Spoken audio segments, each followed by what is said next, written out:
Obviously a disappointing loss, hard-fought game. It wasn't a case of Memphis not playing well. They obviously played very well, and we met the challenge from a competitive standpoint. We couldn't finish the job. First half, we did a much better job taking care of the basketball, 5 turnovers, but only 2 of them were live ball turnovers. That was a huge emphasis in the game. And we wound up having 9 of them in the second half, so we didn't maintain that. But we got down 9 or so in the second half, and we did a good job emotionally staying engaged in the game. That wasn't the case last game. We hit a little rough spot, and emotionally we kind of got into this here we go again sort of mode. And we maintained our competitive spirit throughout. It just became a matter of making plays and getting some key stops and rebounds, and we couldn't get the job done. Credit to them for sure. Coach, first half shots that Memphis made, were they contested well, just made tough shots, or you thought the defense wasn't good enough? I don't know about whether they were tough or not, but we wanted to keep them out of the paint, and we wanted them to take contested jump shots. Even though they're a really good 3-point shooting team, if we're picking our poison, we wanted them to shoot contested threes as much as possible. Harris came in and made a couple. We were playing the percentages. We wanted him to take them, and he made them. You know what I mean? So it's a credit to him. Not that he's not a good shooter. I've known him since middle school, so I know he's a good player. But again, Carter's. We refer to these guys as burners. Carter's definitely a burner. And Rogers, we've dealt with in the league the last couple of years. And so, if you're picking your poison, even those guys stepped up and made shots.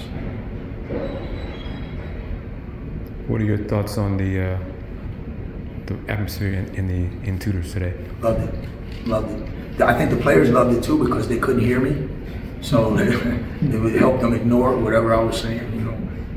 But I thought it was great. I hope our students and our fans had a good experience, and it'll give them a frame of reference for what the future holds for sure.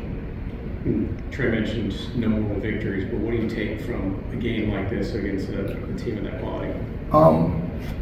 Well, it's like we kind of display what we have in us, which is good.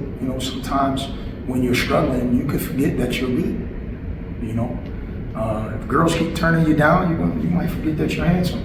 You know what I mean? It's important for these guys to believe in themselves, regardless of what's going on, to have that belief in yourself and in your teammates. And I thought today was a good exhibition of that. And what we've decided to do is take these last 10 games, including today, and we have a 10-game season. And on that season, we're 0-1. So regardless of what happened prior to that, because at 11-11 with 9 games left, we're fighting for a winning record. That's substantial. Hasn't happened but 5 times in the last 20 years and 13 times in the last 54 years. So that's in front of us, this group together for the first time.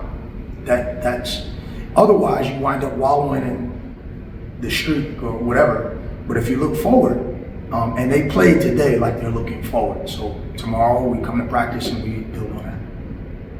Coach, what does that say about your team that you guys just, didn't, get down and, 10, 11 points, but you always stayed in there and you kept in there and kept getting within 1 point. Yeah. You just couldn't get that lead again. It's a credit to the fact that we've been connected because we've had plenty of reasons to have self-doubt and all of that. And the fact that against a good team that was playing well, it's one thing if a team comes in here and they're missing all their shots and they're shooting in the low 30s. I mean, they came in and played like a top 25 team that's been playing well and they're connected. This year's team is really connected. I was hoping we could catch them on a bad day. They don't seem to be having many of those. So it's a credit to them and to their coaching staff that they're playing at a high level, and they played at a high level today, and we were right there with them.